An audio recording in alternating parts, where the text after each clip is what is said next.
What's up guys, it's Chandler with Bell's Diesels. We have a hot one for you today. It's about 100 degrees here in Oklahoma and just absolutely scorching. No clouds in the sky, but working on a Sunday afternoon because we're really trying to get caught up with work. Have a customer in a 2019 Cascadia with a Detroit engine in it. He has his injector pass-through seals leaking. So we're gonna replace all 6 of them instead of making it guesswork, and that way he can get going tomorrow morning. I don't usually work on the weekend, and I'm fortunate enough to have a pretty good amount of regular customers. I'm not sure why, that's just how my business has grown. I have pretty routine customers that I just service all of their vehicles and equipment for, but that does mean that when I do get behind, it's good people that I'm letting their machines just sit. So I really try and stay ahead. You know, I try and stay only maybe 3 to 4 days out on work. Right now we're about 7 or 8, and I really don't like that because it makes me have to give away some other work and not be able to service the customers like I would. So I've been working yesterday and today just to try and catch up a little bit so that we can get closer to that 3 to 4 day out range. It is a freaking hot one out here today, guys. Man, but you gotta do what you gotta do. So these here are the injector pass-through tubes, right? You have 6 of them because there's 6 cylinders, and these seals with the 2 bolts here are the pass-through seals. So a lot of people call them football seals. That's pretty common. Injector seals, but the correct term is injector pass-through seal, because this is the pass-through tube that goes to the injector that's in the cam frame. You have your rail here, so we're going to do all 6 of these, which means we have to remove all 6 of the pass-through tubes and the bolts for the seals and throw them back together. So I'll probably do 3 at a time. Do the front 3, prime the system, start the truck, and do the rear 3, prime the system and start the truck. The only reason I'm doing that is because I just have a hand pump primer that goes into this e-sock fitting here, and I don't want to lose so much prime in the engine that it's super hard to get started again, since I don't have a battery powered primer. But I think that'll work for us, so I'm gonna get started. All right, I threw up an umbrella because super hot. Don't have anything fancy, just a basic umbrella, and hopefully that'll get you a little bit better footage. But as you can see here, here's our pass-through seals, here's our tube. So like I said, I think I'm going to go through the plan of just doing the front 3, priming it, and doing the back 3. That way too, if we have any issues, we know where the issue likely lies. Again, isolation tactics and troubleshooting and repair is huge. You don't want to tear down 50 things that are leaking and put everything back together. You know, one at a time, keep it simple. That way you can trace back any issues if you have any.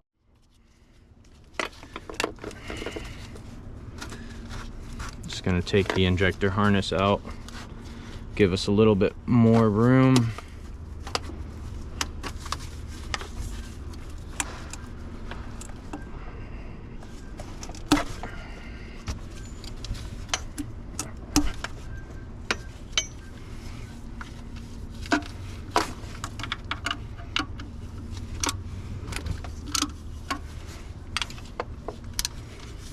So loosen all these pass-through seals first.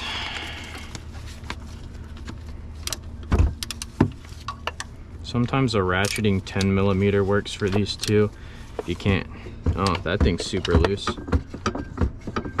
Probably let the customer know about that. That's a, looks like the bolts are missing on the front of the, yeah, that's all it is, just the front mounts are missing, the front bolts, so not too big of a deal. It's really common on these Detroits for that to be the case. All right, got some more tools I need here.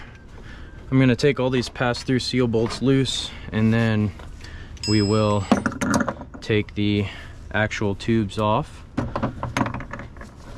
My truck is an absolute mess right now because, like I had mentioned, I've just been running and gunning the last couple days. and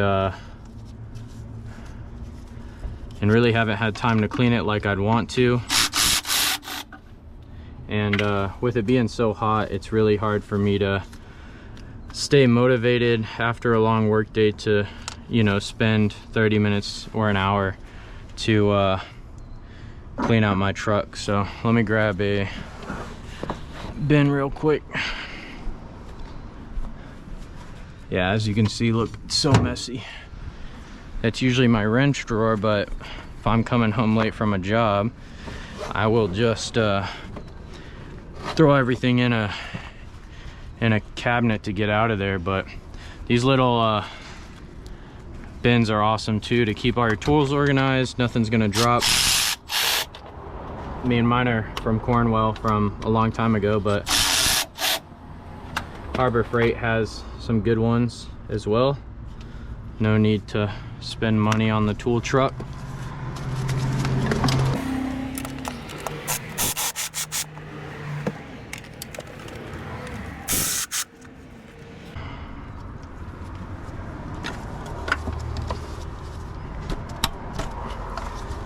So these kind of tighten in two ways. So you can tighten to the rail here, and you can tighten to the injector itself through here. So when you go back in with it, I'll show you. You kind of want to just be careful. It's also really easy. This is soft metal, so it can be easy to strip. Whatever you use, you want to make sure, you know, it's going to get a good grip on the metal there and on the nut. So I just use a 19, works well. Snap-on flank drive. It's what I've used for these injectors in the past, and it has done well for me for probably hundreds of pass-through seals. Being previously from Freightliner, I've done quite a few. We're gonna just get this out of the way. Intake temperature sensor, I think it is. That way we don't damage it.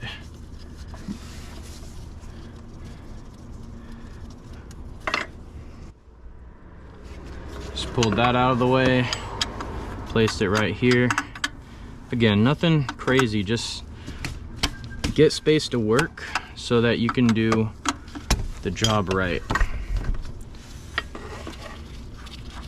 So we're not going to take these off all the way until we loosen the injector side, which there's a couple ways to do this. You can use an angled wrench.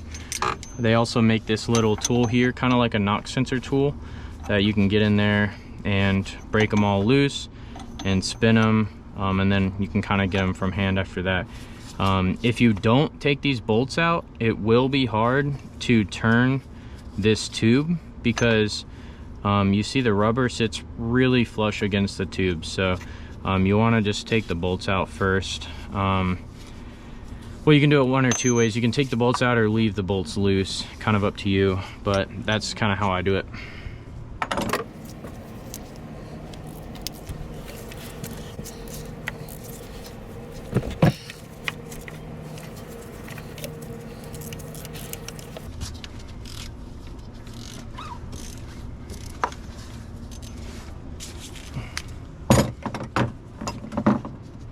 So this part can kind of be the most tedious part of the job, other than getting the seal back in. But let's see if you can rearrange this a little bit. Dropped my lights earlier.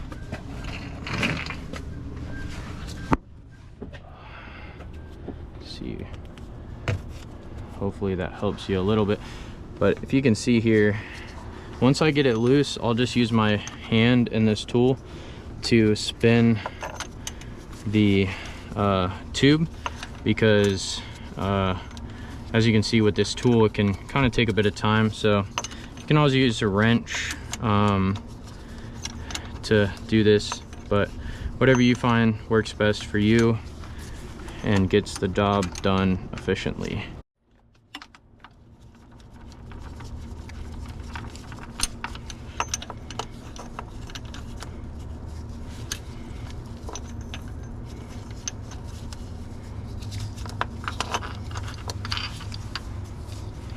this one out.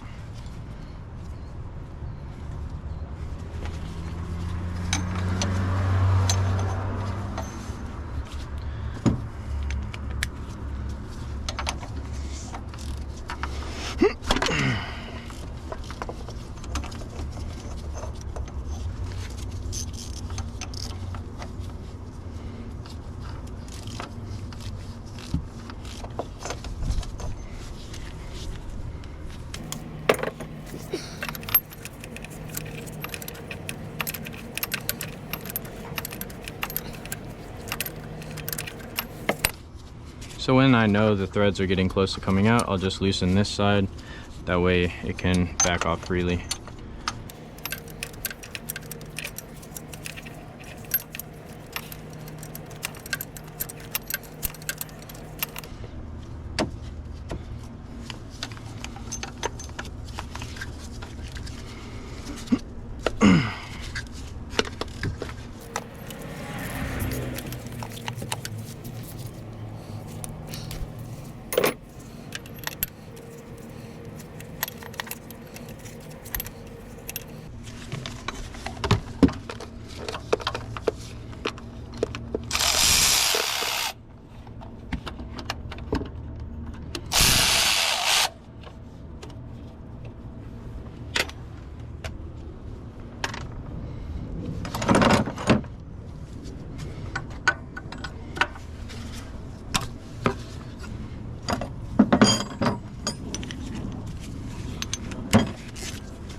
All right, we got all 4 out. I just decided to do the front 4 because they were easy to come out, and I think we'll be okay.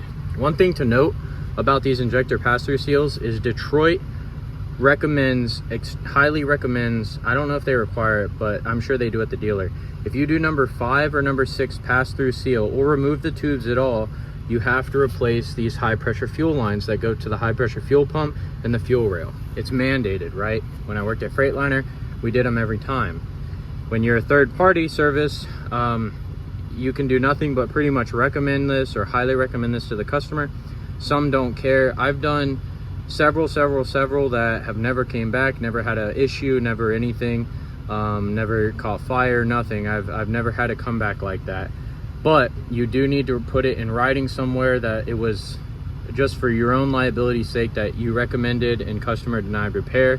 That way you have it on your record and the customer's record that you did say something about that. So customer is aware of that and knows, and they're gonna just do all 6 pass-through seals anyways.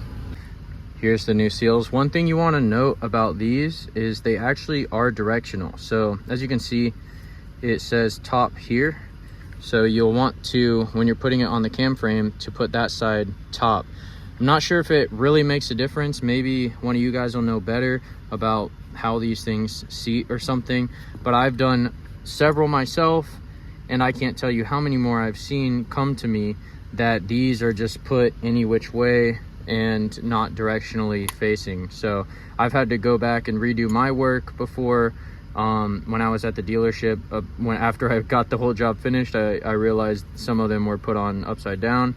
But in general, you just want to make sure all of them go the direction it indicates on here.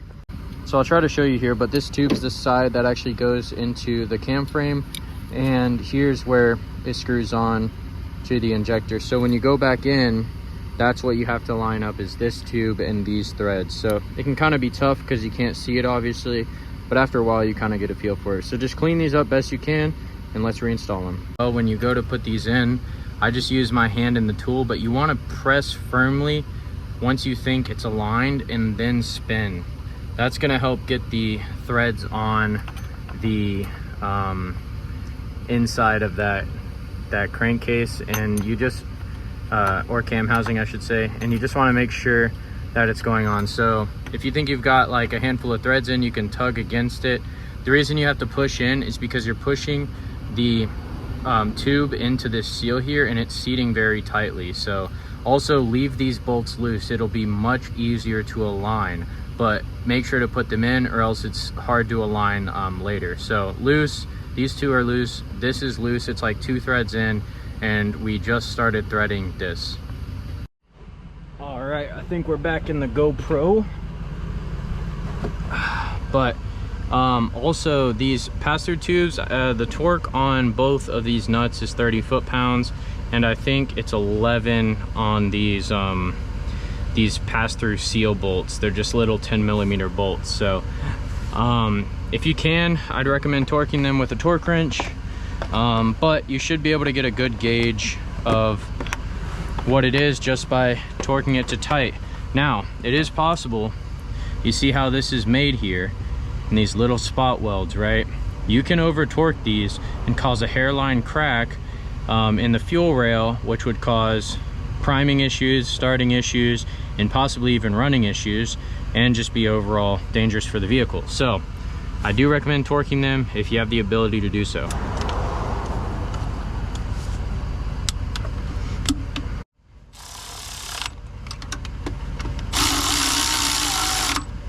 Another thing is these, I have seen so many times where this little aluminum thread gets stripped out and these don't tighten, and it just creates another leak. So if you're going to use a tool to run them in, don't run them in till this starts reaching its maximum torque. Run them in till snug, grab your wrench or whatever you use to take them out, and just give it a little nudge. You know, 11 foot-pounds is not that much. And if you're ever unsure, just get a torque wrench, an inch-pound torque wrench or something that'll fit in there, and use that. Like I said, I've done hundreds of these, so I have kind of a feel for it. But again, we make sure we do everything as close to the book as we can. That's just going to give the most quality result. So as you can see, it says top right here, so we have it directionally the right way. Everything on this line's torqued, so I'm going to mark this with a paint pen and move on to my next one. So yes, you could have everything installed and then go through and torque everything, go through, put all the bolts tight. It's really up to how you want to handle any particular job. I personally just like doing it this way because I'm knocking off every single one. It'll make sure I don't miss anything on my final inspection. And now you might be thinking, well, doesn't that take longer than just while you already have the tool in your hand or while you're already on a certain step to do it? And the answer is probably. It might take a few minutes longer to do each individual one as you go. But you think about this, this is probably a 2 to 3 hour billable job for myself at least. And you know, taking an extra 10-15 minutes to just do each one comparatively to running through each step on each cylinder at the same time, it's not that big of a deal to me. So and the customers I work with prefer quality over getting a little bit cut break on their bill anyways. So that's what we're gonna go with. You have to remember, it's the reputation of your company at the end of the day, not how quick you can get the job done. So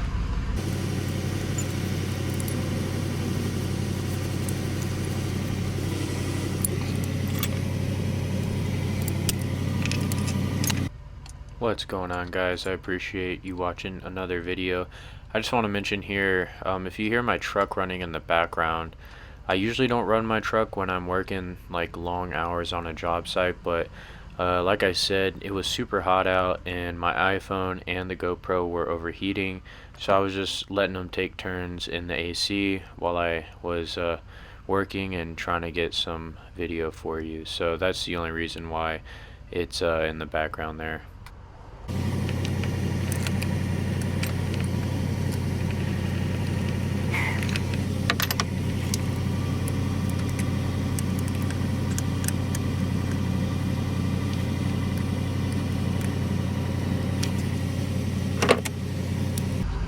These only go one way, so just be mindful of that. If it's not threading on, then you're not lined up with the tube with the shaft.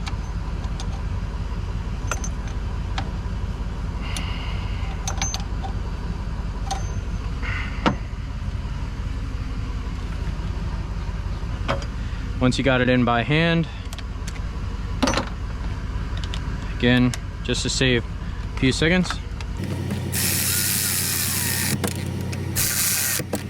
Again, just snug. Once you got this all the way in and it starts to where you're actually torquing, you're gonna run this nut all the way down until it stops as well. And then you'll want to tighten these bolts last. So again, same process. It's pretty simple, especially the front four. They're definitely the easiest ones. The ones you're gonna have a hard time with are number 5 and 6 for sure. They're just hard to get to, hard to see, hard to work.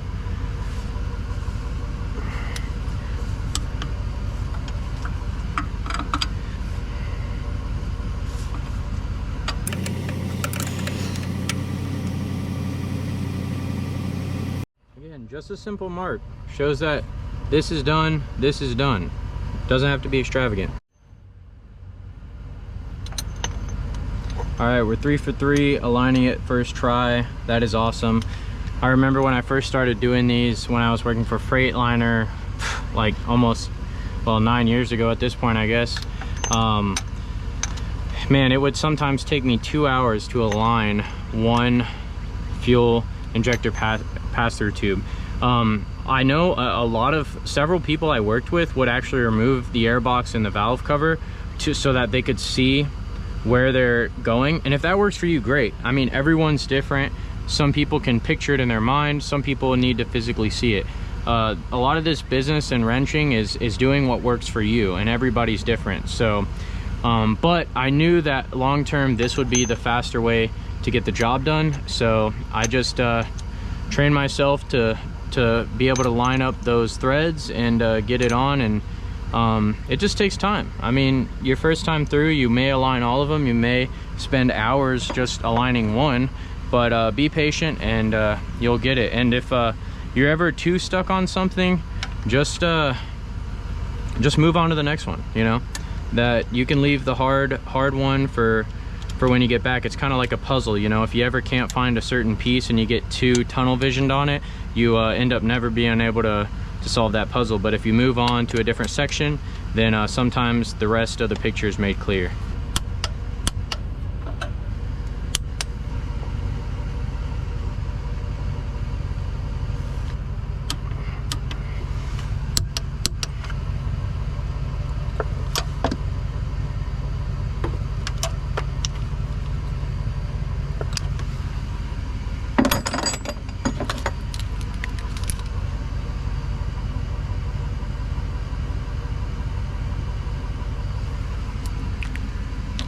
You do want to take your time pumping this up. You don't want to over pressurize the system and you know, blow a seal on this hose. This is made for bug sprayer, not for priming a fuel engine, obviously. But as you can see, there's a little bit of fuel dripping, so we know pressure's getting there, and you know, it's going in the system, so that's great. I put about a gallon in and then I start the engine.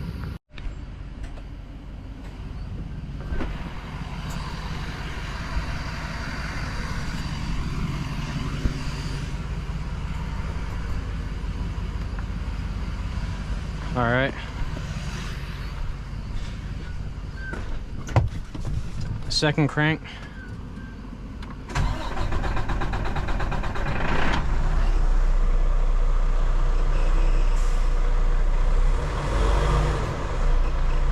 So I cranked it first for about 30 seconds after I primed it the first time. I think I wasn't getting enough pressure in the pump, so I pumped the pressure up higher, released the trigger, and that shoots the fuel into all the rails and cavities. So make sure to do that. And as you notice, as you can hear, anyone that's ever messed with the fuel system knows that this thing, if you did not prime it correctly, would be chirping like crazy right now, and that pressure relief valve on the fuel pump would be making that metallic sound and chirping off. And as you can tell, this one's not doing it at all, so we know that it's primed correctly. It sounds good.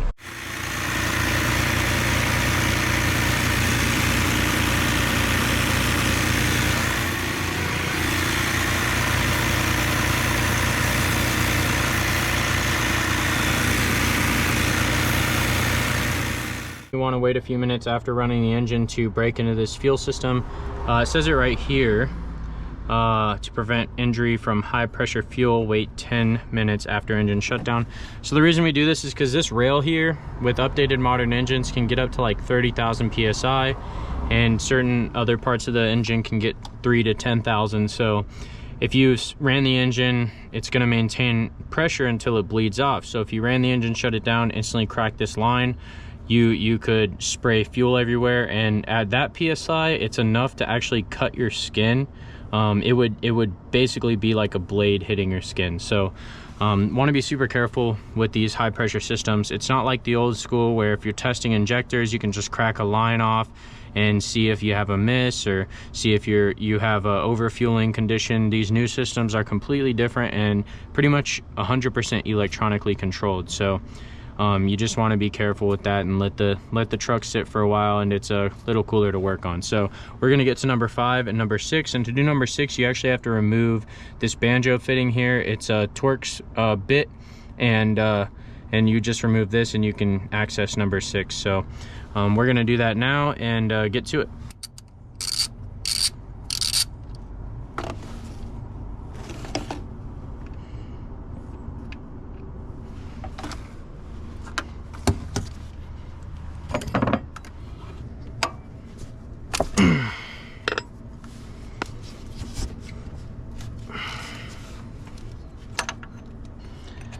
So as you can see, this is already more, or I should say less fun than the other 4. Yeah, it's just really hard to maneuver around here and get into these small places, and you see we're running into the fuel lines and everything like that. So what I've done actually before is loosened all these bolts here, and that will loosen up your lines so you can move them out of the way. See, they're pretty tight here, but if you loosen all these 10 mils up, then the rubber will break free, and you can have a little bit of give because there's some flex metal here. So that's what I usually do to get to number 6 and number 5, but these will no doubt take you the longest amount of time. I remember when I did these at the dealership, if we could avoid, or even when I was at fleet companies, like if we could, you know, spray them off and let them go, numbers 5 and 6 we would, just because it's such a hassle to do those. Numbers 1 through 4 are relatively easy to get to and to change, but if we could just avoid 5 and 6 we would. But you know, working for myself and having my own company, we, you know, want to do everything right and do what the customer asks mainly, and they wanted all 6 changed so that they could feel comfortable and confident in that they won't have leaks. So that's what we're gonna do. And a job like this at the dealership would likely cost you somewhere in the 4-figure range at least, because what would happen is they wouldn't just quote you the seals, they'd quote you all the individual lines, and they try and tell you that, oh, you can't reuse them, they're one-time use lines. The high pressure fuel lines are one-time use lines. Oh, and if you have them off, you might as well change these because the longevity isn't that long on these fuel lines. And then before you know it, you're several $1,000s into a job just to fix a pretty simple oil leak. So the customer is aware that not changing the high pressure fuel lines can present problems in the future. But again, the people I work for are people that are trying to provide, trying to have a business themselves, trying to feed their families, and whatever I can do to help them do that in the safest way possible, I'm gonna do. So obviously if something's needed, I'm gonna recommend it. But if we can, you know, save the customer money and get them on the road and going in an efficient manner and something that isn't just upselling them constantly, then I'm gonna try and do that. Yeah, we got number 6 on, and running pretty low on brake clean, so I cleaned it up as much as I could. But we're gonna torque everything, tighten these bolts down, and put the banjo fittings back on. When you remove this banjo fitting, there's a washer on each side. So you wanna make sure to collect both of those, or it's gonna leak like Niagara Falls, because this is the highest pressure in the system is right back here. So you can't not have those fittings on there. I'm using a T55 It looks a little loose. It's probably closer to a T60, but this worked fine, and they don't torque very high, so I think I'll be all right.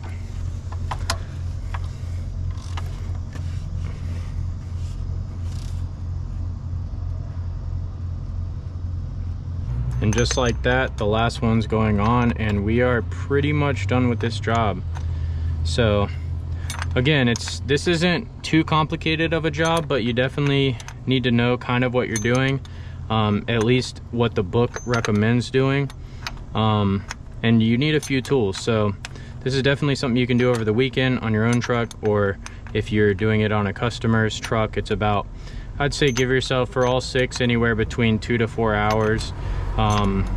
If I didn't record and was really just busting my butt, I probably got them done in 2 hours. But it's nice finally out, and enjoying the weather, although of course I'd like to be home on a Sunday evening, but it is what it is.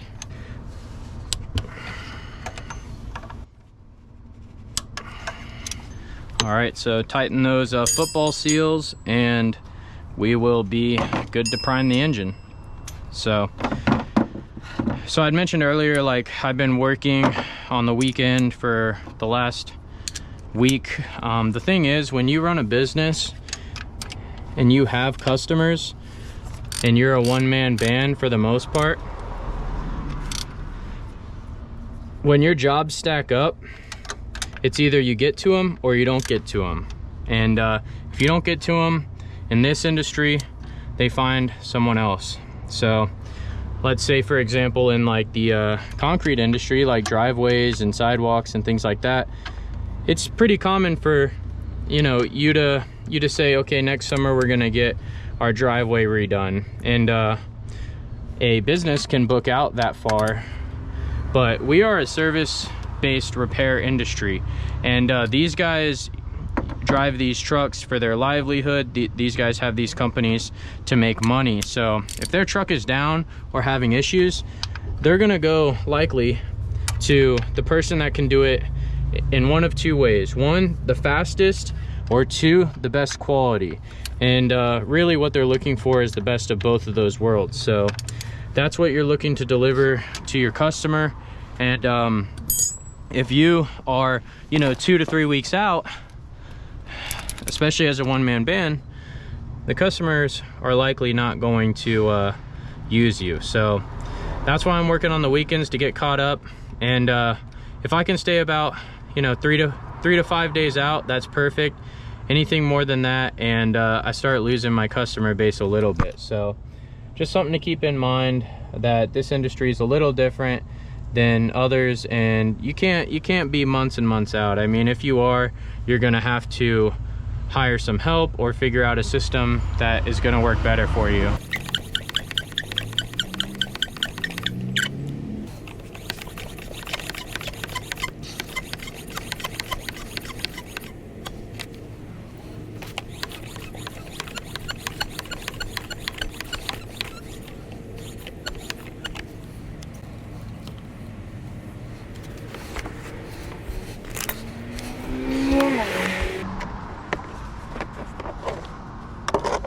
Also, if you've seen in my videos, don't mind the Pennsylvania plates. I've yet to change over to Oklahoma plates on my tags. It's just one of those things I got to get to.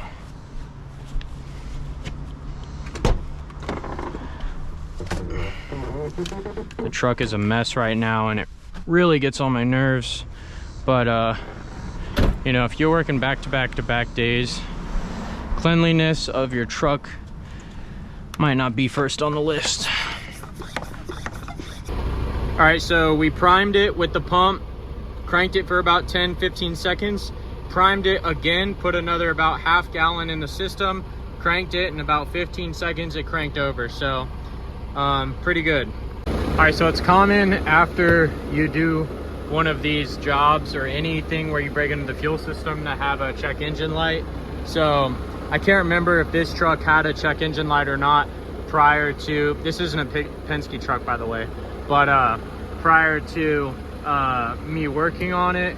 But we're just gonna hook up to my scanner and see what kind of faults we have, and if it's anything fuel related, we'll just clear it off. So as you can see, this guy has a NOx sensor code, which we already know, but the rail pressure code for the injection system likely just came on from having to prime the system. So we're just gonna clear these codes out and this guy will be good to go. And that'll pretty much wrap up the pass-through injection seals in this job. I did everything that was needed. We did all 6, which is pretty sweet. I only expected to do about 2 when I came out here, so all 6 is a great job. It's good, you know, to get him taken care of. He doesn't have to worry about them leaking. It has no codes. It started without the primer just fine. So we'll say it's a wrap on this job. I'm headed out to another job really quick that's closer to my shop. They should just be a quick zip out a bolt and zip in a bolt. It was just a rounded off bolt that they want replaced, so nothing crazy. But that's pretty much my day. So I'm gonna go home and get ready for the work week, and we'll get going on that. So thanks for watching. If you made it this far, drop a comment and say something that you liked about the video so that I know you're a loyal watcher. And I really appreciate the amount of support I've gotten from this channel so far, and I can't wait for you guys to watch the journey of me growing my business with me.